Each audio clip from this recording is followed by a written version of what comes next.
తెలుగువారి లోగిళ్లలో వెళ్లి విరుస్తున్న సంక్రాంతి శోభ విముక్తి కాలనీ వాసుల మోములో కూడా వెలుగులు నింపింది.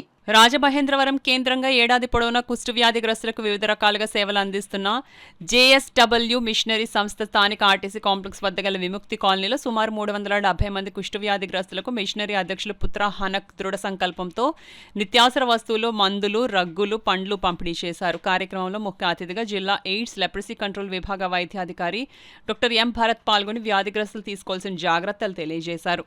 మిషనరీ అధ్యక్షులు హానక్ మాట్లాడుతూ సమాజంలో వివక్షకు గురవుతున్న కుష్టు వ్యాధిగ్రస్తులను ప్రతి ఒక్కరూ సౌహార్ద్రంతో హక్కున చేర్చుకుని ఆదరించాలని పిలుపునిచ్చారు. తమ మిషనరీ గత 20 సంవత్సరాలుగా కుష్టు వ్యాధిగ్రస్తులకు అనేక సేవా కార్యక్రమాలు అందిస్తోందని, అందులో భాగంగా ప్రతి నెల నిత్యావసర వస్తువులు, మందులు, దుస్తులు, రగ్గులు, పాదరక్షలు ఉచితంగా అందిస్తున్నామని వెల్లడించారు. ఉమ్మడి జిల్లా వ్యాప్తంగా అనేక ప్రాంతాల్లో అందిస్తున్న సేవలను మరింత విస్తృతం చేసి త్వరలో విశాఖపట్నం, ఇతర జిల్లాల్లో చేపట్టేందుకు కార్యాచరణ రూపొందిస్తున్నామని తెలిపారు. అనంతరం అతిథుల చేతుల మీదుగా నిత్యావసర వస్తువులు, పండ్లు, రగ్గులు, మందులు పంపిణీ చేశారు. కార్యక్రమంలో మిషనరీ ఉపాధ్యక్షుడు Jacob Sundar, Gori Shanta, TB Elizabeth, physiotherapist doctor L Srinivas, DPMO S Lakshmanarao, DPMG Appalaraju, ఓలెట్ సుబ్రహ్మణ్యం, ప్రతినిధులు విశాల్, ప్రేమ్, ప్రభుదాస్, చంద్రమోహన్, తుని, కాకినాడ విముక్తి కాలనీల వాసులు పాల్గొన్నారు. మాకంటే ముందు వారు వచ్చారు, వాళ్ళు వెయిట్ చేశారు చాలా.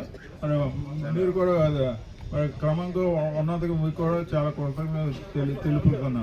ఎందుకంటే మరి ముఖ్యంగా ఏంటంటే ఇది డిసెంబర్ నెలలో జరగాల్సిన కార్యక్రమం కొన్ని పరిస్థితులు అనుకూలంగా లేకపోవడం, కొంచెం ఆలస్యంగా అయినా ఇందాక ఒక సామెత చెప్పడం జరిగింది కదా, ఆలస్యం అయితే అమృతం కూడా విషం అయితే మన పక్షంలో విషం అవ్వలేదు, అది బ్లెస్సింగ్గా మారింది.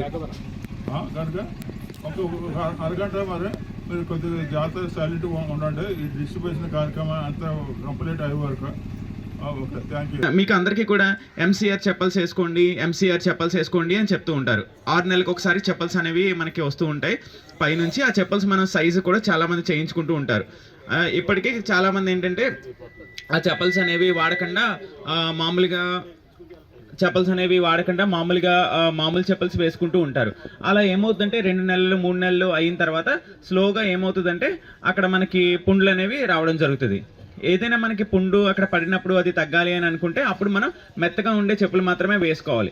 అందరూ వాటిని ఎంసీఆర్ చెప్పల్స్ అంటారు, మీకు అందరికీ ఆల్రెడీ ఐడియా ఉంటుంది. కానీ నార్మల్ చెప్పల్స్ అవి వాడుతూ ఉంటారు. తర్వాత మనం డైలీ కేర్ అనేది తీసుకోవాలి. చాలామంది ఇక్కడ చక్కగా అందరూ ఒక చోట కూర్చుని చిన్న టబ్లో నీళ్ళు కాళ్ళు అవి పెడుతూ ఉంటారు. మీరు అందరికీ ఐడియా ఉంటుంది కదా. మనం అలా కాళ్ళు నీళ్ళల్లో పెట్టినప్పుడు కొంతమంది స్నానంకి వెళ్తున్నాం కదా, నేను మళ్ళీ నీళ్ళల్లో పెట్టడం ఎందుకులే అని అనుకుంటూ ఉంటారు.